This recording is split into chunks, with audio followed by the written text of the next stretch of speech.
Happy Saturday morning to all the beautiful people out there in cyber world. So today I just wanted to kind of share a quick little tidbit that I thought about during my morning workout.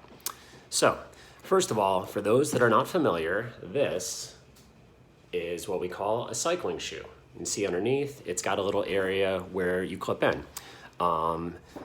Additionally, there are those of us that are not fortunate enough to own a bike because there are people out there in the world that decide to borrow our bikes and never return them.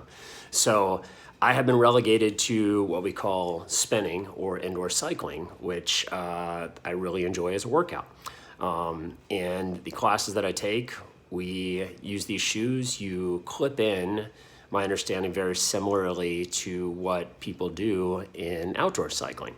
So getting to my point here is if you look at the bottom of the shoe, and I don't know if you can tell, but there's this little attachment there. And as you can probably notice, my attachment on the bottom of my shoe there is somewhat crooked. Why is that important, would you say? So when we are spinning, the number one contact point that is made between our body and our bicycle is that little clip that attaches our foot, so to speak, to the bike. And that might seem like a very minute detail.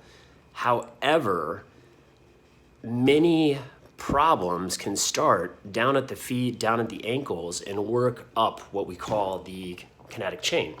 So, for example, if you have a clip that's off, like mine appears to be right now, that may throw off your alignment to the extent that it may cause imbalances in your ankle. It may travel further up to your knee, your hip, your low back. Next thing you know, you're saying, oh, I'm old, so I have pain everywhere.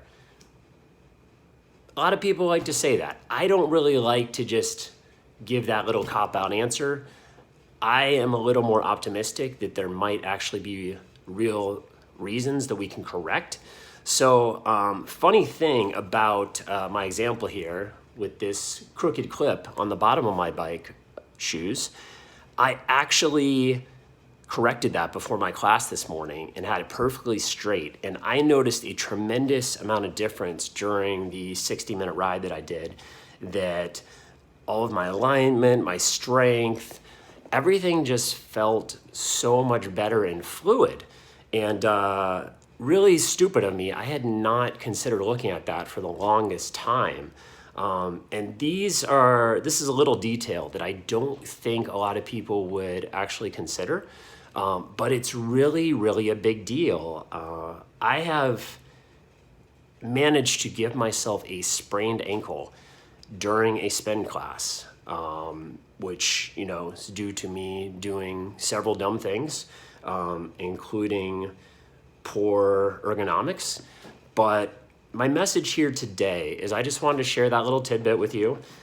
If you are into cycling, if you're into spinning, check the bottom of your shoe. Make sure you've got that good alignment there and that key connection point where your foot meets up and essentially becomes all in one, because your ankle, so we're gonna look at my foot here, maybe, yes, if I can get it on. So we're gonna pretend my hand here is my foot. So my wrist is going to be my ankle.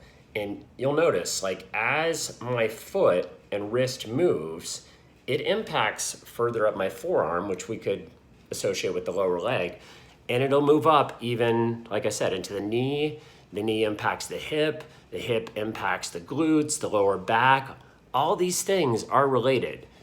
So just one key tidbit that I want to address. Hope you're having a great day, good weekend out there, and look forward to talking to you again soon.